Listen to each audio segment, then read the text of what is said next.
Hello বন্ধুরা, SD লাইফের আরও একটা নতুন ব্লগে তোমাদের সবাইকে অনেক অনেক স্বাগত আর অনেক অনেক ভালোবাসা। কেমন আছো তোমরা সবাই? আশা করি ভালো আছো, আমিও ভালো আছি। তো তোমরা দেখলেই আমি নাড়ু করতে বসেছি। আজ তো জন্মাষ্টমী, আর জন্মাষ্টমী উপলক্ষেই আজকে পুজোর আয়োজন চলছে। আর দুপুরবেলায় দেখো ঠাকুর সেবা আমি দিয়ে দিয়েছি, দুপুরে ঠাকুর সেবা দেওয়া হয়ে গেছে, দিয়ে তারপরে আমি ওদিকে সন্ধেবেলার পুজোর সব আয়োজন করতে বসেছি। আমি আর ভাই তো আজকে উপোস আছি। আর তোমাদের দাদা ভাই আর ছেলে ওরা তো দুজন খাবে, তো সেই জন্য আগে সকালবেলায় রান্না বান্না সেরে নিয়েছি, ওই দিককার কাজকর্ম সব সেরে তারপর স্নান করে ঠাকুর ঘরে এসেছি। আমি এদিকে সব জোগাড় করছি, আর আমার আশেপাশে কিন্তু সবাই আছে, পিসিমণিরাও রয়েছে, তোমাদের দাদা ভাইও আছে, তারপর ভাই তো আছেই। আমি এদিকে একদিকে করছি, ভাই আবার আর একদিকে গুছিয়ে দিচ্ছে। এই সব জিনিস একা হাতে করা যায় না বলবো না, করা যায়, কেননা এর আগেও আমি করেছি, কিন্তু খুব কষ্ট হয়ে যায়। একটা মানুষ যদি আশেপাশে থাকে হাতে হাতে করার জন্য, তাহলে কিন্তু সুবিধা হয়। আর আমাদের বাড়িতে কিন্তু অনেক মানুষ আছে। একটু আগে তোমাদের দেখালাম এক পিসিমণি এখানে ছিল, সে এখন বাড়িতে গেছে, দুপুর টাইম তো বললো আমি একবার খেয়ে আসি। আর আপাতত এখন পিসিমণি রয়েছে, বাবা রয়েছে, তোমাদের দাদা ভাইও আছে। তো যাই হোক, পুজো আচরার দিনে, অনুষ্ঠানের দিনে যদি সবাই মিলে একসাথে এক জায়গায় বসে সব করা যায় না, দেখবে আনন্দটা কিন্তু দ্বিগুণ হয়ে যায়। তো বন্ধুরা দেখো, আমি একে একে এদিকে সব কিছু করে নিয়েছি। প্রথমে তো নাড়ু হয়েছে, তারপর তালের বড়া, মালপোয়া, লুচি সব কিছুই হয়ে গেছে। এখন এই পাটিসাপটা হচ্ছে, এটা হয়ে গেলে একটু সুজি করে নেব, তারপরেই যাব ভগবানের অভিষেক করতে। তো বন্ধুরা, ওদিককার সব কিছু তো হয়েই গেল, তোমাদের সঙ্গে শেয়ার করলাম। আর কি কি করেছি না করেছি সব কিছুই তোমাদের বললাম। তারপর দেখো চলে এসেছি ঠাকুর ঘরে অভিষেক করতে। আর এই ঠাকুর ঘরের মধ্যে এখন অভিষেক করছে ভাই। আর এখানে অভিষেক করার জন্য যা যা নিয়েছি তার মধ্যে রয়েছে দেখো, দুধ, দই, ঘি, মধু, তারপর চিনি, ফলের রস, ফুল, তুলসী, গঙ্গাজল সব কিছুই আছে। আর উপোস আছি আমি আর ভাই, ভাইয়ের অভিষেক করা হয়ে গেলে তারপর আমি করব। আর বাইরে দিয়ে সবাই রয়েছে, বাড়ির লোকেরা সবাই বাইরে, এই কেউ শঙ্খ বাজাচ্ছে, কেউ কাশি বাজাচ্ছে, সেগুলো তোমাদের সঙ্গে শেয়ার করা হয়নি, কেননা ভিডিওটা করছিলাম যখন ভাইয়ের হাতে হাতে সব কিছু এগিয়ে দিচ্ছিলাম, সেই জন্য আর বাইরের দিকটা ভিডিও করা হয়নি। তো যাই হোক বন্ধুরা, আজ সারাদিন উপোস। এখন এই অভিষেক করা হয়ে গেলে তারপর একটুখানি ভগবানকে সেবা দেব।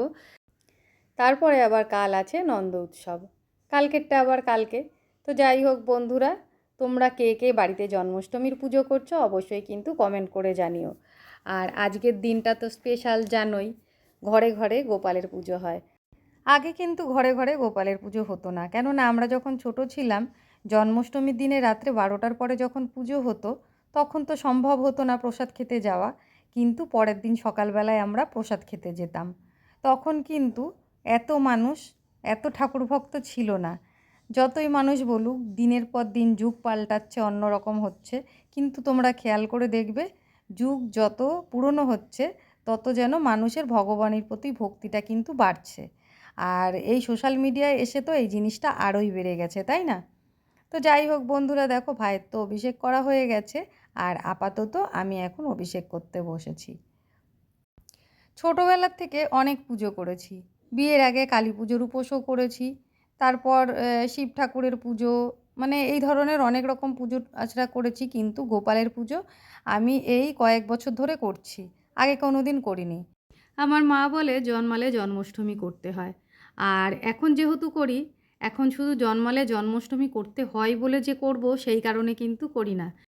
জানি না এই জিনিসটা বয়সের সঙ্গে সঙ্গে আসে নাকি সত্যিই ভক্তি থেকে আসে, বলতে পারবো না, তবে এখন এইগুলো করতে কিন্তু আমার খুব ভালো লাগে।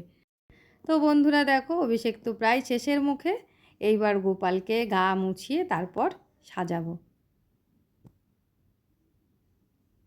তো দেখো বন্ধুরা, লালি পাশে বসে আছে, আমার ছোট্ট রাধারানী আর গোপাল দুজনকেই সাজিয়ে বসিয়ে রেখেছি। কেমন লাগছে অবশ্যই কিন্তু কমেন্ট করে জানিও। এইবার গোপাল সেবা দেব, দিয়ে তারপর সবাইকে প্রসাদ দেব। তো বন্ধুরা দেখো, আমার গোপাল সেবা হয়ে গেছে, এবার সবাইকে প্রসাদ দেব, তারপরে আমি আর ভাই দুজনে মিলে একটু প্রসাদ পাবো।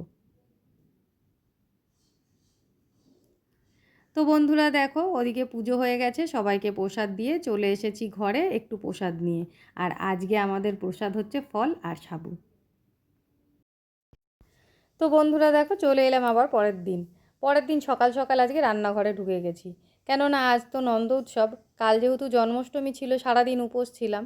আর কালকে তো অন্ন চলেনি, কেননা জন্মাষ্টমী করে অন্ন চলে না। অন্ন তো অন্ন, ময়দার জিনিসও চলে না, সেই জন্য ময়দা দিয়ে যে প্রসাদগুলো তৈরি হয়েছিল সেগুলোও কিন্তু আমরা পাইনি। সেই জন্য কালকে আমরা ফল প্রসাদ আর তার সঙ্গে একটু সাবু খেয়েছিলাম। আর আজ তো যেহেতু নন্দ উৎসব, সেই জন্য আজকে নিরামিষ রান্নাবান্না হচ্ছে। তো রান্না কি কি করছি দেখো, এখানে হচ্ছে ঝিঙে পোস্ত, ঝিঙে দিয়ে আলু দিয়ে পোস্ত, আর তার সঙ্গে একটা টমেটো দিয়ে দিয়েছি, এর মধ্যে কাঁচা লঙ্কাও চিড়ে দিয়ে দিয়েছি। পোস্তটা আমি বেটে পরে দেব। আর ডাল আমার আগেই হয়ে গেছে, আর আজ রান্না করেছি মটর ডাল, জিরে আর শুকনো লঙ্কা ফোড়ন দিয়ে। তো দেখো এই যে ডাল আর এই যে ভাত হয়ে গেছে, এখানে ভাত রয়েছে, আর কড়াইতে তো পোস্ত চাপানোই আছে। এখন পোস্তটা বেটে নিয়ে নামানোর আগ দিয়ে আমি পোস্তটা তরকারির মধ্যে দিয়ে দেবো। আর রান্না করব একটু থোড় ছেঁচকি। দুটো থোড় তোমাদের দাদাভাই সেদিন বাজার থেকে এনে দিয়েছিল, সেদিন তো করতে পারিনি, তাই আজকে করে নেব। তো বন্ধুরা দেখো এই যে পোস্তটাও হয়ে গেছে, নামিয়ে নিয়েছি। তো রান্না মোটামুটি প্রায় আমার শেষ। এখন একটু উচ্ছে ভেজে থোড়টা ছেঁচকি করে নেব, হয়ে যাবে।